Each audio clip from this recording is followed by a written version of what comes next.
Ils sont là, tous les deux. Nicolas Bétou, l'opinion de Nicolas Bétou dans un instant. Bonjour Nicolas. Bonjour Mathieu. Mais d'abord Jean-Philippe Ballas, Périscope, la culture à 360 degrés. Bonjour Jean-Philippe. Bonjour Mathieu, bonjour à tous. Et ce matin, écoutez bien, montez le son même, une chronique particulière avec une vidéo qui est en train de faire le tour du monde. Un père et sa fille, ça se passe quelque part en Syrie. Ouais, écoutez cette petite voix.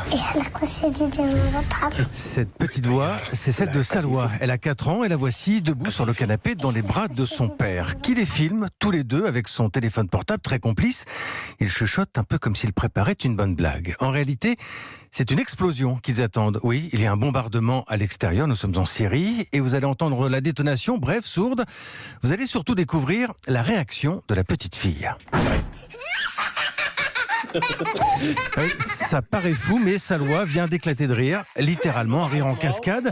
Et c'est son père, il s'appelle Abdullah, c'est son père qui lui a appris ce réflexe. Je vous explique. Étant donné que sa fille, elle a 4 ans, je vous le rappelle, étant donné que sa fille n'a connu que la guerre depuis sa naissance, bien Abdullah a décidé d'en faire un jeu, une comédie, un peu comme un feu d'artifice. Évidemment, la gamine sait qu'il s'agit d'un bombardement, mais pour ne pas la traumatiser, pour ne pas qu'elle voie ses propres parents en panique, alors son père a instauré ce petit rituel.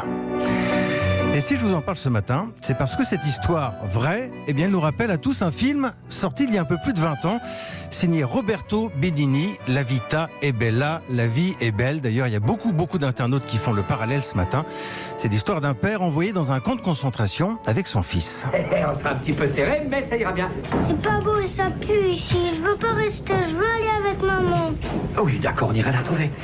Alors, pour que son petit garçon n'ait pas peur, le personnage de Roberto Benigni va transformer le camp un peu en colonie de vacances avec un jeu de piste dont le premier prix serait un char d'assaut. Alors je vous propose 40 secondes ce matin, une scène magnifique quand le père prend le risque insensé de faire semblant de traduire les ordres des soldats allemands devant les autres prisonniers et sous les yeux de son petit garçon.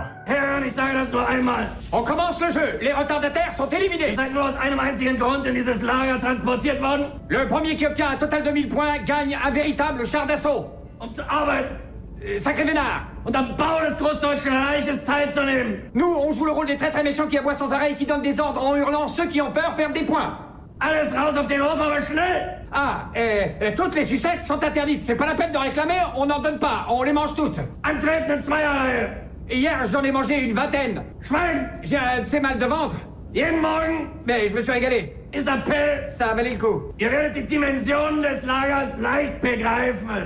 Excusez-moi de vous fausser compagnie, mais aujourd'hui, on joue à cache-cache et si j'y vais pas, je vais me faire engueuler.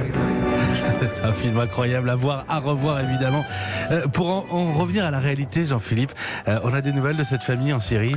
Alors depuis que la vidéo a été mise en ligne, des journalistes ont retrouvé le père et sa fille. Aux dernières nouvelles, la famille va bien. Elle n'est toujours pas en sécurité, évidemment, comme le reste de la population là-bas. En attendant, il nous donne une petite leçon de vie ce matin. À partager, Périscope tous les matins, la culture, toutes les cultures. La culture à 360 degrés à 7h50. Bon réveil à toutes et à tous. Merci beaucoup Jean-Philippe.